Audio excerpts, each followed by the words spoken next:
fire at Grenfell Tower on the 14th of June 2017 resulted in the deaths of 72 people, injuries to hundreds, and the devastation of the entire community.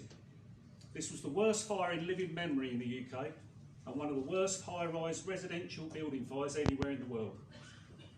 The bereaved, survivors and residents are right to describe these deaths as an atrocity and demand justice. The Fire Brigades Union, the only professional trade union for firefighters, stands in solidarity with those fighting for justice at Grenfell. At the height of the incident, at least 250 firefighters and 60 fire appliances were on scene.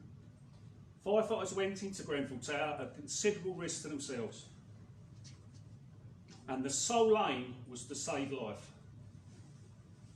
Before any firefighter arrived that night, Grenfell Tower was a death trap.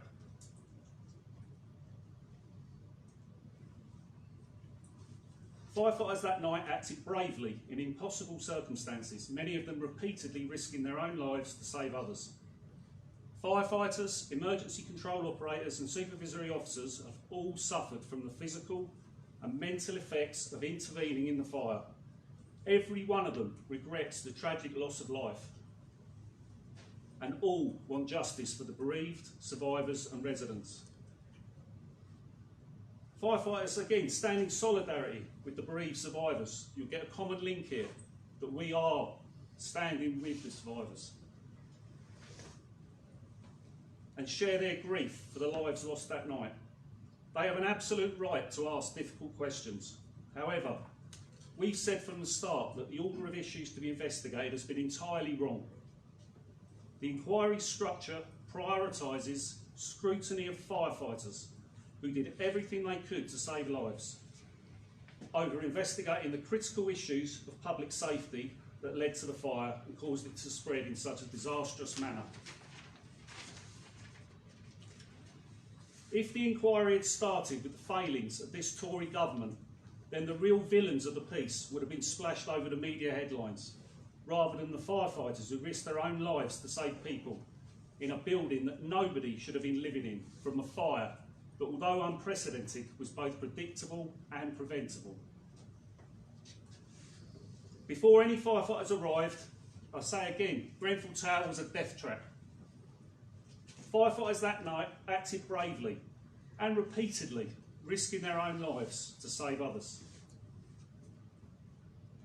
Around 1,000 firefighters have been interviewed by the police about the fire. Every single one of those 1,000 firefighters received representation from the Fire Brigades Union.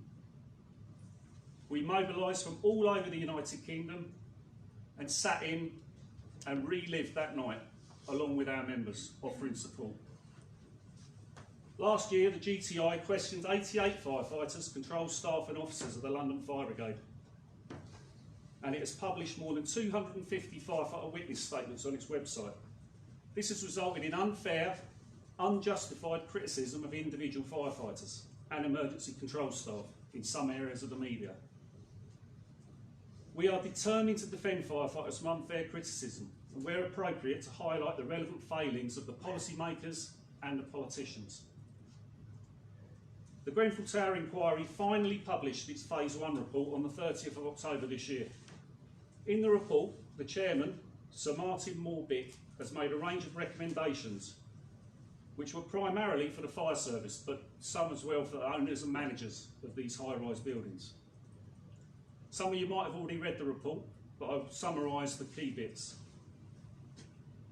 Sir Morbick condemns London Fire Brigade's stay-put policy and the risk assessment of the tower. Firefighters and control room staff are, as with any profession, only able to operate within their training and procedures. It is clear that no one had planned or prepared for an incident like Grenfell.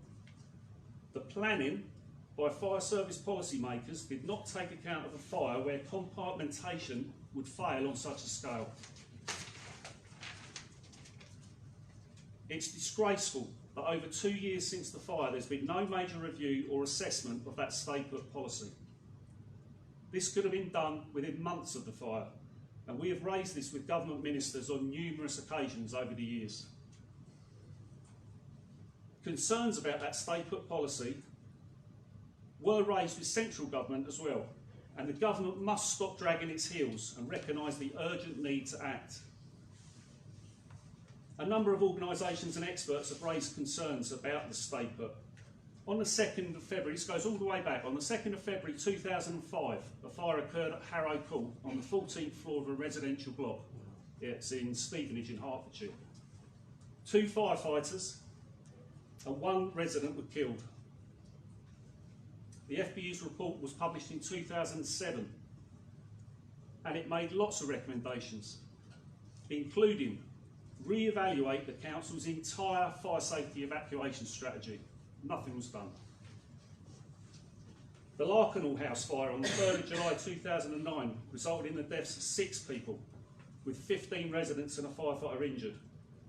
The coroner sent out a Rule 43 letter to the Community Secretary at the time, that was Eric Pickles, in 2013.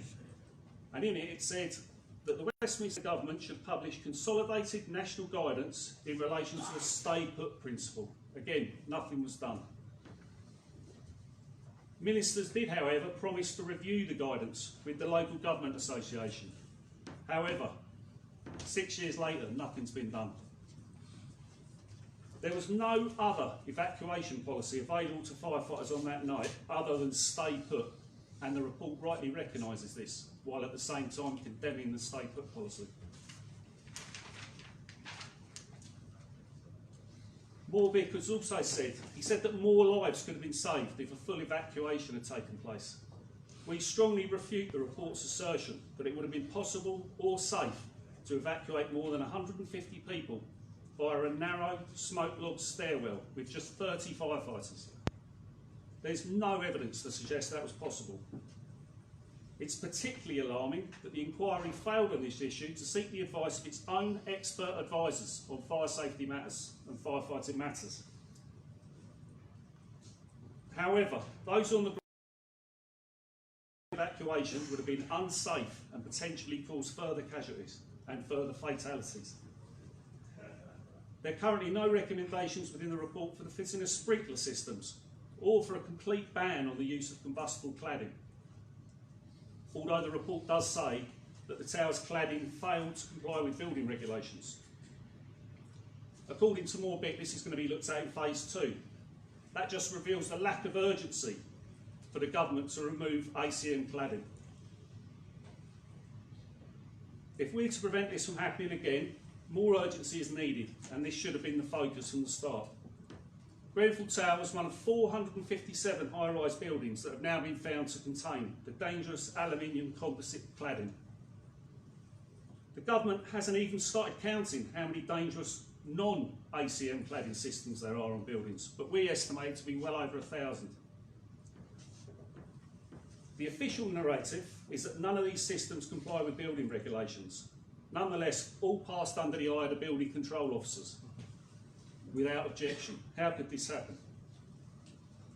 Left unchecked, the social, economic and political forces that led to Grenfell will no doubt lead to further horrific but predictable and preventable disasters. Regulations were relaxed and eliminated, warnings were ignored and costs were cut while profits increased, all to the detriment of the residents of Grenfell Tower, the poor, the powerless, solely for the benefit of the wealthy and powerful.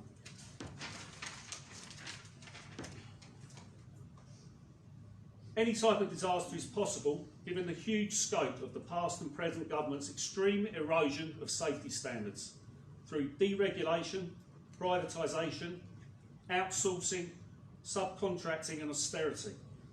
The FBU are disappointed that the report makes no reference to the vast additional resources needed to implement the recommendations.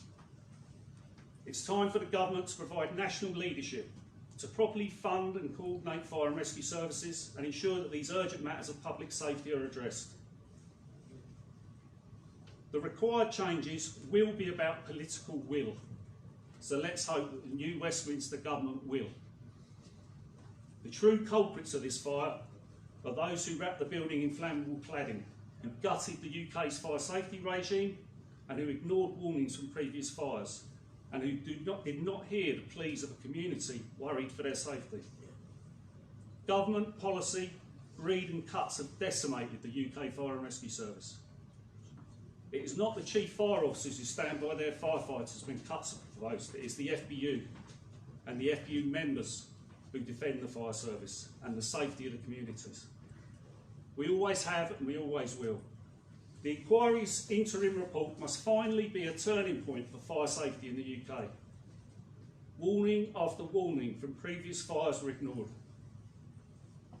Central government must now take responsibility for ensuring that the recommendations are applied nationwide, not just in London. This has never simply been a matter of the London Fire Brigade. That change can only be achieved by establishing a new, credible and accountable body responsible for policy within the UK. We will be watching phase 2 of the inquiry closely to ensure that they are held to account, but we cannot wait for years for the inquiry to conclude. Change is needed now. The FBU have produced this booklet. You'll find it out there. There should be a copy for everyone, and it details everything much better than I can get across. However, 2 closing things. We stand in solidarity with our comrades in London, but most of all, justice for Grenfell.